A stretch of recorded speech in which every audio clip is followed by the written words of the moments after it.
Vamos para a palavra de hoje, primeira carta do apóstolo João, capítulo 2, versículo 17.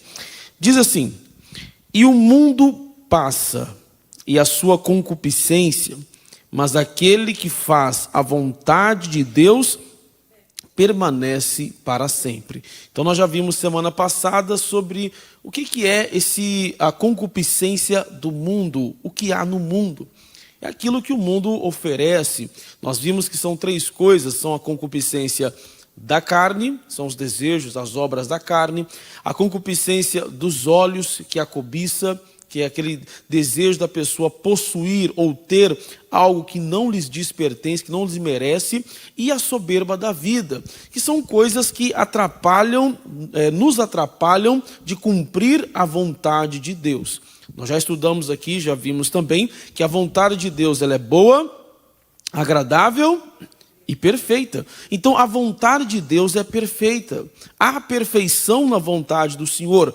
Quando andamos na vontade de Deus, as coisas começam a ficar perfeitas. Não é que não iremos enfrentar batalhas, nós vamos enfrentar batalhas, vamos passar algumas lutas, mas não iremos perder, porque ele diz: aquele que faz a vontade de Deus permanece para sempre. Essa pessoa vai estar estabilizada, ela vai ter uma vida estruturada. Pode vir o dia mal, pode vir o problema que for, ela não vai se abalar. E hoje nós vamos aprender sobre a importância de estarmos na vontade de Deus. Aqui no livro de Gênesis, capítulo 3, aí eu estudei semana passada, mas não no culto da manhã, foi mais nos cultos da noite, de tarde e noite. Gênesis capítulo 3, versículo 6 em diante, conta uma situação muito interessante, né, que traz muito ensinamento para nós. Gênesis 3:6. E vendo a mulher que aquela árvore era boa para se comer. Isso aqui nós já falamos, na semana passada estudamos sobre a concupiscência dos olhos, que é a cobiça, é o desejo. Então aqui a Eva conversando com aquela serpente, que estava sendo usada ali pelo diabo, e o diabo chamou a atenção desse fruto. A Eva nunca tinha prestado atenção naquilo. E ao prestar atenção, ela olhou e falou: nossa, mas isso aqui é agradável, é bom para comer. E o que mais? Agradável aos olhos e árvore desejável para dar entendimento, tomou do seu fruto e comeu. E deu também ao seu marido, e ele comeu com ela. Versículo 7. Então foram abertos os olhos de ambos, e conheceram que estavam nus, e coseram folhas de figueira, e fizeram para si aventais. Então, naquele momento em que comeram daquele fruto proibido, né, que eles transgrediram o mandamento do Senhor, o mandamento de Deus era que eles não poderiam comer da árvore do conhecimento do bem e do mal, e da árvore da vida, que estavam no centro do jardim, eles não poderiam comer daquele fruto. Ao desobedecerem a Deus, eles pecaram, os olhos se abriram. Mas não é que o sonho do diabo, que o diabo quis vender para Eva, é que eles seriam como Deus. Olha, vocês vão ser como Deus agora, vocês vão ter todo o domínio como Deus tem. Não, o que começou a gerar ali foi a concupiscência do mundo. Aquilo que o mundo mostra. A Bíblia fala em alguns versículos anteriores que eles estavam nus antes, mas não se envergonhavam. Não tinham aquela vergonha, aquele receio. Olha, nós estamos nus, agora vamos descobrir. Mas aqui, por causa da maldade do pecado, entrou essa questão. Mas o que eu quero falar é agora, versículo 8. E ouviram a voz do Senhor, Deus, que passeava no jardim pela viração do dia. O que diz agora? E escondeu-se Adão e sua mulher da presença do Senhor Deus entre as árvores do jardim. Aqui a Bíblia nos dá a entender que era um costume do Senhor Deus todos os dias, e falar com quem? E falar com Adão. Olha a intimidade que o Adão tinha. Imagina conversar com o Senhor a sós, os dois ali todos os dias. Só que nesse dia algo diferente aconteceu. O Senhor estava passeando pela viração do dia, ali no jardim, e procurando quem? Procurando Adão. Só que quando eles ouviram a voz do Senhor, talvez Deus estava falando: Adão, cadê você? Eu quero conversar contigo. O Adão, quando ouviu a voz, olha, o Senhor está vindo. O que eles fizeram?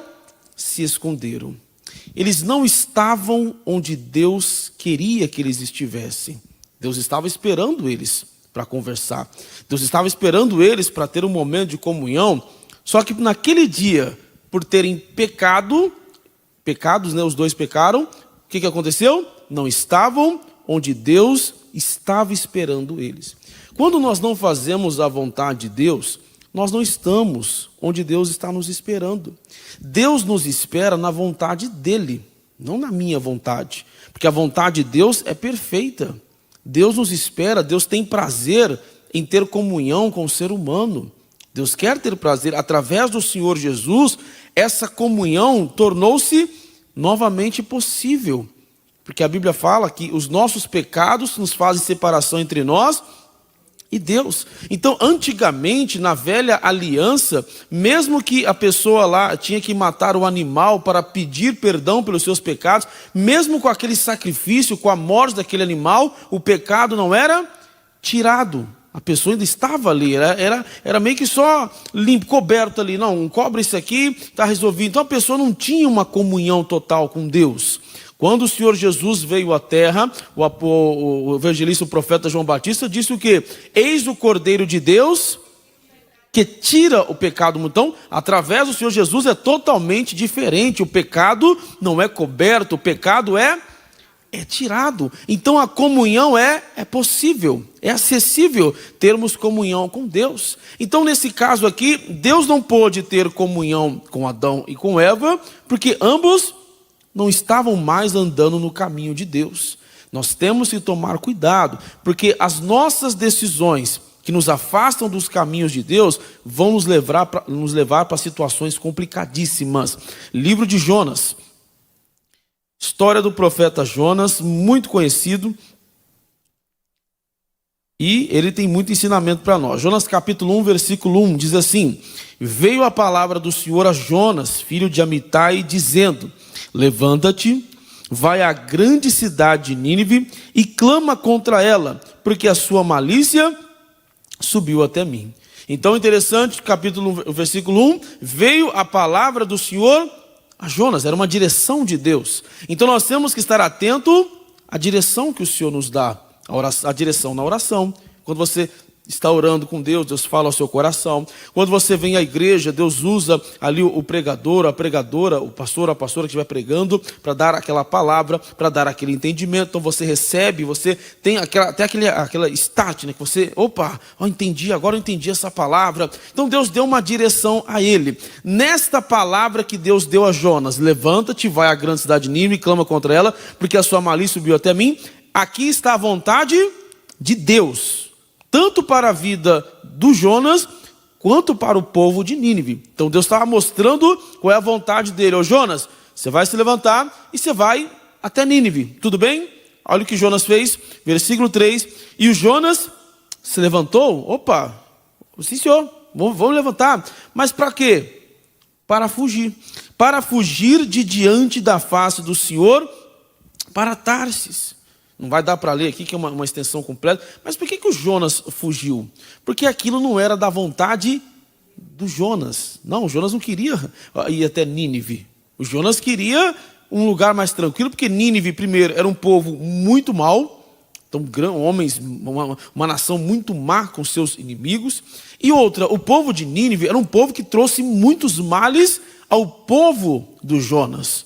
Então era a mesma coisa do Jonas pregar para os seus inimigos, aqueles que maltrataram o seu povo. O Jonas, depois você pode ler, é um capítulo, o livro é pequeno, são 4 capítulos, você pode estudar lá direitinho, que no final, lá no capítulo 13, o Jonas fica revoltado, quando Deus salva, através da oração, do clamor de Jonas, Deus salva toda aquela nação, 120 mil pessoas, e Jonas ficou revoltado. Senhor, mas porque eu sabia que o Senhor ia salvar esse povo, mas esse povo não merecia salvação. Quem somos nós para dizer quem merece, quem não merece? Porque se for analisar tudo, se for analisar por obras, ninguém merece, nem nós merecíamos. Se for analisar por obras, mas não é por obras, é através da graça. É através da graça que nós somos salvos. Então o Jonas se levantou. Tá bom, mas Deus mandou para cá, não, mas eu vou para lá. E quantas vezes nós temos uma direção, temos um chamado às vezes. Deus chama a pessoa para fazer algo, até no ministério, para trabalhar como obreiro, trabalhar como pastor, uma pastora, como um patrocinador. Deus dá o chamado. Só que às vezes a pessoa se levanta para fazer outra coisa. Não, eu quero fazer isso, porque eu acho que esse caminho é o que me agrada. Olha as consequências que aconteceu com Jonas. E descendo, preste bem atenção, se levantou para fugir diante da face do Senhor para Tarsis, e descendo a Jope. Então, já começa aí, descendo. O que mais? Achou um navio que ia para Tarsis. O que ele fez? Pagou, pôs a sua passagem, e, olha de novo, outra referência, e desceu para dentro dele, para ir com eles para Tarsis, de diante da face do Senhor. Mas espera aí, Jonas, por que você está querendo fugir de Deus? Tem como fugir de Deus? Tem como? Nós vimos aqui já 2 semanas atrás, Jó 42:2, que os planos do Senhor não podem ser impedidos. Ou seja, o que Deus determinou, acontece. O que muitas vezes atrapalha o plano de Deus de acontecer? Quando eu não estou na vontade, não estou na vontade dele. Se eu estou na vontade de Deus, vai acontecer do jeito que ele falou. Se eu estou dentro da vontade de Deus, obedecendo a Deus, andando de acordo com a palavra, vai acontecer. O Jonas desceu, foi descendo, foi lá, pagou uma passagem, entrou no navio, desceu lá para o fundo do navio, e ele faz o quê? Eu vou fugir, eu quero seguir os meus caminhos. Mas aí veio uma grande revelação para nós. 4. Mas o Senhor mandou ao mar um grande vento, e fez-se no mar uma grande tempestade, e o navio estava para quebrar-se. Mas pastor, por que veio toda essa... Não tem o livre-arbítrio? É que ali estava em jogo 120.000 almas que estavam em jogo ali. Então Deus não ia desistir. Não, mas Jonas, aquelas pessoas têm que ser salvas, Jonas. E Jonas, eu quero usar você para salvar aquelas pessoas. Muitas vezes nós enfrentamos algumas tempestades na vida, porque nós estamos indo contra a vontade de Deus. Por isso que enfrentamos algumas batalhas, não dizendo que são todas, mas enfrentamos algumas batalhas que estamos indo contra a vontade de Deus. É aquela batalha que a pessoa fala, sabia que ia acontecer isso. E como que se resolve? Deus, me perdoe, eu vou obedecer. Deus, me perdoe, eu vou voltar para o caminho. Deus, me perdoe, eu vou andar de acordo com a tua vontade. Olha o estado de espírito que estava Jonas. Capítulo 5, versículo 5, perdão. Então temeram os marinheiros e clamava cada um ao seu Deus, e lançavam no mar as fazendas que estavam no navio, e para o aliviarem do seu peso. Jonas, olha só, porém, desceu aos lugares do porão e se deitou, e dormia o quê? Um profundo sono. Aqui eu sempre entendo como essa forma. Aqui está um retrato de uma depressão. O navio estava como? Agitado, balançando de um lado para o outro, quase se quebrando. Os marinheiros na parte de cima lá, ali jogando tudo que era de peso do navio, aliviando jogando fora até as riquezas deles, tentando salvar o navio para o navio não se afundar. E onde o Jonas estava? Lá no porão, deitando um sono profundo. Mas como que ele está tão calmo assim, diante de uma grande tempestade? É que o Jonas estava inerte a tudo que estava acontecendo. A tristeza no coração dele, por saber que não está fazendo a vontade de Deus, era tão grande, que não estava nem observando o que estava acontecendo ao redor dele. E quantas vezes a pessoa está passando um problema de depressão, um problema de angústia, aquela tristeza que a pessoa tem, mas não é por outros fatores, é porque não está obedecendo a Deus. Ela sabe o que ela tem que fazer, mas não está fazendo. Ela sabe como ela tem que andar, mas não está andando. O Jonas mostra para nós um retrato de como é essa depressão por não obedecer a Deus.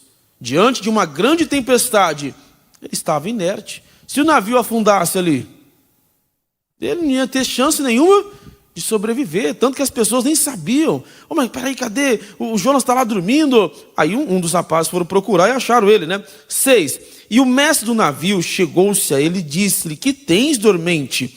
Levanta-te, invoca o teu Deus, talvez assim Deus se lembre de nós, para que não pereçamos. Então o rapaz começou a vasculhar quarto por quarto, achou um lá. Ô amigo, você está dormindo? Levanta aí, ore, faça algo, clame a Deus aí para que Deus nos tire dessa situação. Não dá para lermos aqui por causa do nosso tempo. O que o Jonas falou?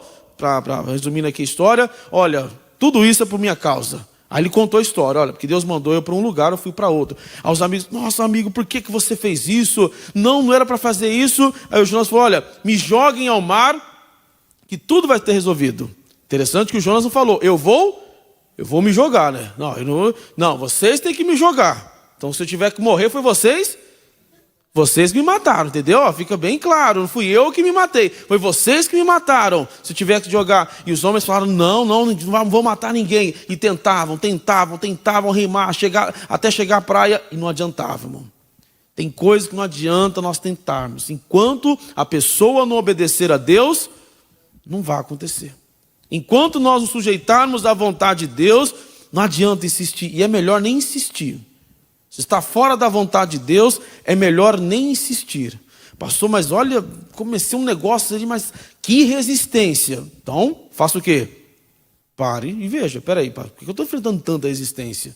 Claro, tem coisas que é um propósito de Deus, o inimigo está tentando atrapalhar. Até o caso de Daniel, quando Daniel colocou no coração obedecer a Deus, a Bíblia fala que um anjo do Senhor veio com a resposta, mas um demônio, o príncipe da Pérsia, se colocou contra. Mas Daniel estava tranquilo, não estava causando perturbação.